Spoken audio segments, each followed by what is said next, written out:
Good morning all of you. Good morning sir. चला आपण बेरीज हा घटक शिकलेला आहे, तर त्याचा आपण पटकन थोडासा उजळणी घेऊया. अगोदर बेरीज म्हणजे काय हे आपल्या सगळ्यांना माहित आहे. बेरीज म्हणजे मिळवणे, गोळा करणे, जमा करणे. एकूण किती, सगळे मिळून एकूण किती किंवा सगळे मिळून किती, अशा पद्धतीचा जर प्रश्न असेल तर आपण तिथं काय करतो, बेरीज करतो. उदाहरणार्थ माझ्याजवळ 3532 रुपये आहेत आणि रोहनकडे 2332 रुपये आहेत, तर दोघांचे मिळून किती झाले, दोघांचे एकत्र केल्यावर किती झाले, एकूण किती झाले, जमा केल्यावर किती झाले.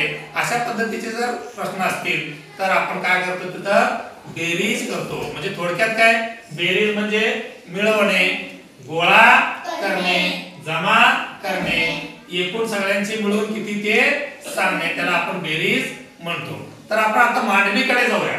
जर आडव्या मांडणीमध्ये आपल्याला बेरीज दिला असेल तर ते उभी मांडणी करून कशा पद्धतीने करायचं ते आपण आज पाहणार आहोत. पहिलं गणित आहे बघा, 3059 अधिक 7532 आहे. त्याला मांडताना आपण काय म्हणणार अगोदर, एकक, दशक, शतक, हजार. मग एककाला किती आहे, 2 आहे. एककाला किती आहे, सॉरी 9 आहे. तर इथं आपण अगोदर काय म्हणणार, 9 एकक.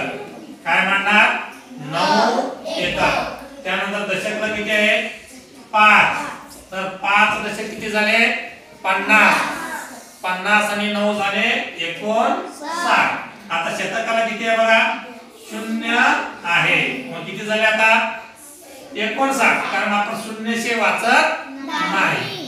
आता हजाराला किती आहे, 3. मग हे किती झालं, 3000. 0 शे वाचायचं का नाही, पण लिहिताना मात्र लिहायचं आहे. 3059. आता कोणती क्रिया करायचं आहे, बेरीज. तर बेरजेला बेरीज. तर आता दुसरा अंक मांडायचा, बघायचं संख्या मांडायचं आहे. एककाला किती आहे, 2. तर इथं आपण मांडणार एककला 2. तर आता हा झालेला आहे 2 एकक. दशकला किती आहे बघा, 3. हे झालं 3 दशक. 3 दशक म्हणजे किती, 30. 30 आणि हे 2 आता झालेले 32. आता शतकला किती आहे बघा, 5. मग किती झाले, 500 आणि हे 32. हजारला किती आहे बघा, 7. म्हणजे किती झाले, 7000. 7532. त्या दोघांचं काय करायचंय, बेरीज करायचं. म्हणजे हे दोन्ही मिळवायचे आहेत, त्याला एकत्र करायचं आहे. तर किती उत्तर येईल ते आपल्याला पाहायचं आहे. तर सुरुवात कुठून करणार आपण, एककापासून. किती होते बघा, 9 एकक आणि 2 एकक. बघा 9 एकक आणि 2 एकक आपल्याला मिळवायचे आहे. अगोदर काय करायचंय, मोठं कोणतं आहे, 9. इथंच मोजायचं 9. इथंच मोजायचं आहे 9 आणि पुढं 10 11. म्हणजे उत्तर किती येईल, 11. बघा इथं 11 आलेला आहे. 11 मध्ये पण काय बघा, एकक, दशक. मग एककाला किती आहे, 1 आहे. म्हणून इथं एककाला काय ठेवायचंय, 1 ठेवायचा आहे. आणि दशकाला किती आहे, दशकला पण 1च आहे. म्हणून हातचा म्हणून दशकला किती द्यायचा आहे, 1 हातचा द्यायचा आहे. कारण हा दशकाच्या घरात आहे, तो दशकाच्या घरात जाईल 1 हातचा म्हणून. आलं लक्षात, एककला 1 राहील आणि हातचा काय जाईल, दशक. दशकाच्या घरात हातचा जाईल 1 दशक. हातचा किती आलेला आहे, 1 दशक आलेला आहे. आता इथं बघा दशकाच्या घरात आता किती जण झाले, 3 जण झालेले आहेत. 5 मध्ये 1 मिळवा किती, 6. 6 मध्ये किती मिळवायचे, 3. 6 7 8 9. पुढे मोजून बेरीज करायचं, 6 7 8 9. आता 9 बघा एकटाच आलेला आहे, 9 एकच आहे. मित्र आपण ठेवूया 9 दशक. इथपर्यंत समजलं. आता पुढे कुठे जायचं आपल्या शतकाला. बघा अगोदरचे किती शतक आहेत, 0 शतक आहेत. आणि इथे किती शतक आहेत, 5 शतक आहेत. मग 5 शतक आणि 0 शतक किती झाले, 5 शतक झालेलं आहे तिथं काही करायचं नाही. आता पुढे जाऊया. इथं किती आहे? 3000 आहे. बघा किती आहे इथं? 3000. अधिक करायचे त्याच्यात. खाली किती आहे? 7000. 7000. बघा किती झाले? शून्याला शून्य, शून्याला शून्य, शून्याला शून्य. 7 आणि 3 10. किती झालेले आहेत बघा? एकक, दशक, शतक, हजार, 10,000. 10,000 झालेला आहे. इथं बघा त्याच्या घरात ते त्या ठेवायचे. इथं तर एककला शून्य, दशकला शून्य, शतकला शून्य, हजारला शून्य आहे आणि 10,000 एक घर वाढलेला आहे. मग हा किती होईल? इथं येईल 0. मग हा 1 आहे 10,000च्या घरात, म्हणून तो 1 जाईल. इथं 10,000च्या घरात 1 जाईल आणि उत्तर येईल 10,591. समजला? हातचा का पुढच्या घरात जातो तो? इथं 10,000 झालं बघा, म्हणून तो इथं गेलेला आहे पुढं आणि तो इथं खाली आला 10,000च्या घरात. म्हणून एकक, दशक, शतक, हजार, 10,000. हे 0,000 आणि हे 10,000 असे म्हणून झाले 10,591. अशा पद्धतीने हे उदाहरण मांडणी करून सोडवायचे आहे. आणखी एक उदाहरण बघूया म्हणजे तुमच्या लक्षात येईल. आणखी दुसरं उदाहरण किती आहे बघा? 87,653 अधिक 12,795. मांडणी करायचं तुमच्या लक्षात आहे? एककाकडून मांडणी करायचंय. एकक किती आहे बघा? पहिल्या 3 एकक आहे. एककला लिहिलेलं आहे 3. एककला लिहिलेलं आहे 3. आता दशक किती आहे बघा? 5 दशक आहे म्हणजे हे झाले 50. 50 आणि हे 3 झाले 53. 50 आणि 3 53 झालेले आहे. आता शतकला किती आहे? 6. तर किती झाले आता हे? 653. आता इथं बघा हजारला किती आहे? 7. तर हजाराच्या घरात लिहायचं आहे 7. 7,753. आता 10,000च्या जागेला किती आहे? 8 आहे. 8 10,000 म्हणजे किती झाले? 80,000. हे 80,000 आणि हे 60,000 असे मिळून झाले 87,653. आणि कोणती क्रिया करायची आहे? बेरीज म्हणजे मिळवणे. आता पुढची संख्या बघा. एककला किती आहे? 5. तर इथे एककला लिहायचं आहे 5. ते झालं 5. दशकला किती आहे? 9 दशक म्हणजे 90. 90 आणि 5 95. आता हे किती झाले बघा? शतकला किती आहे? 7. हे किती झाले? 7 शतक म्हणजे 795. हजारला किती आहे बघा? 2.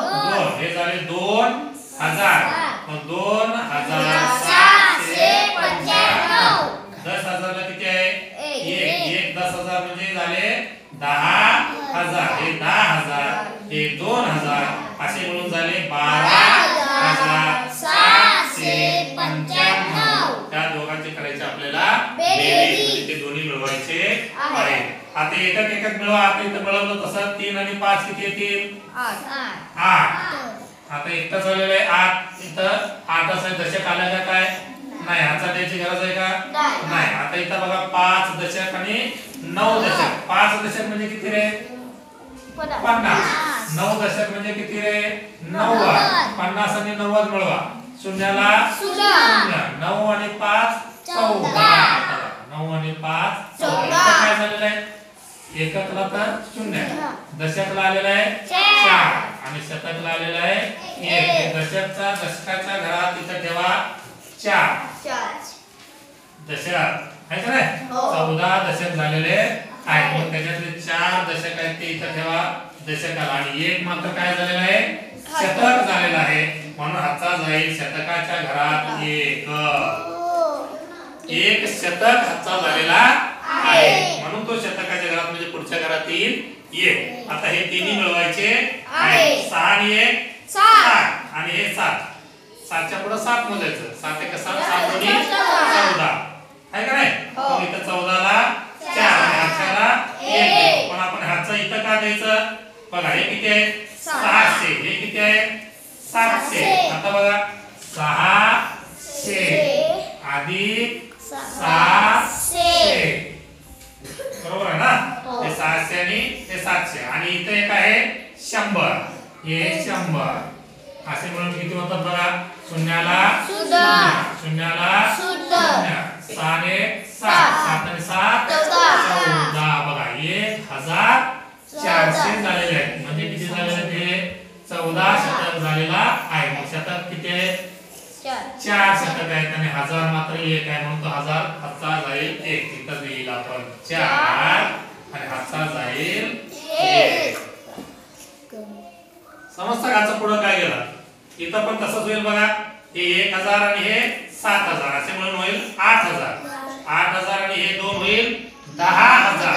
किती होतील ते 10000. पुन्हा तसंच आहे. हजाराच्या घरात किती आहे 0 आणि हा 1 मात्र 10000च्या घरात हातचा जाईल. हजाराच्या घरात 0 आणि हा 1 मात्र काय जाईल हातचा जाईल. पुन्हा हे 10000 आणि हे 80000 होईल 90000 आणि हे 10000 होईल 1 लाख. मग इथं 10000च्या घरी येईल 0 आणि हातचा जाईल लाखाच्या घरात आणि तो खाली आल्यावर इथं होईल 1. मग अशा पद्धतीने उत्तर आलेलं आहे 1 दशक शतक हजार 10,000 लक्ष 1 लक्ष. डायरेक्ट कुठे बघा 448. किती उत्तर आलेलं आहे 1,448,000. समजतं का सोपं आहे. मग हे दरवेळेला असं करत बसणार आहे का आपण 3,000 घेऊन नाही. कारण ते असंच येणार आहे. हा त्याच्यानंतर 14 दशक येतील, हे 14 शतक येतील, मग ते 1 हातचा जाणार आहे. मग थोडक्यात त्याला आपण कसं करणार समजा असं आहे 3 8 5 4 म्हणजे किती झाले 1 दशक शतक हजार 3,854. त्याच्यात आपल्याला मिळवायचे आहेत समजा असे किती झाले बघा 2,532. आता बघा जिथे येईल तिथं आजचा द्यायचा, जिथे येत नाही तिथं द्यायचा नाही. त्याचं काय करायचं आपल्याला बेरीज 4 एकक आणि 2 एकक किती झाले 6 एकक झालेले आहेत. 5 दशक आणि 3 दशक असे मिळून किती झालेले आहे 8 दशक झालेला आहे. म्हणजे इथं आपण 8 दशकाला 8 दशक लिहिलेलं आहोत. आता 8 शतक आणि 5 शतक मिळून किती झालेले आहे 13 शतक झालेले आहेत. इथे किती झालेले आहेत 13 शतक म्हणजे 1300. बघा शतकाला किती 3 येईल आणि हातच्याला मात्र किती जाईल 1 जाईल. आता हे 1000 आणि हे 3000 झाले 4000. 4000 आणि हे 2 झाले 6000. म्हणजे इथं काय हातचा जाणार नाही 6000. 6380. अशा पद्धतीने आपल्याला ते बेरीज आडव्या मांडणीतून उभ्या मांडणीत करून सोडवायचं आहे. आणि शाब्दिक उदाहरणात जर मिळवले, गोळा केले, एकत्र केले, जमा केले, एकूण किती असे शब्द आले तर आपण त्याचं काय करणार आहे बेरीज करणार आहे. आणि मग ते दोन्ही मिळून आपण उत्तर काढणार आहे. एवढं होईल. समजलं का शाब्दिक उदाहरणात काय काळजी घ्यायची. हे शब्द तुम्हाला त्या शाब्दिक उदाहरणात दिसतील आणि त्याच्यावरून आपल्याला लक्षात येईल की आता आपण मला कोणती क्रिया करायची आहे बेरीज करायचं आहे. मला वाटतं सगळ्यांना बेरीज समजलेला आहे आणि सगळ्यांना ती बेरीज करता येईल. घरी गेल्यावर शाब्दिक उदाहरण सोडवून पहा. मग आपल्याला कोणती क्रिया करायची आहे ते ठरवा आणि त्यानुसार क्रिया करा. आडवी मांडणी असेल तर उभी मांडणीत करा आणि ते सोडवा आणि उत्तर काढा. पुढचा आहे आपण पुढच्या पिरियडला बघूया. तुर्तास एवढं रिव्हिजन करा. धन्यवाद.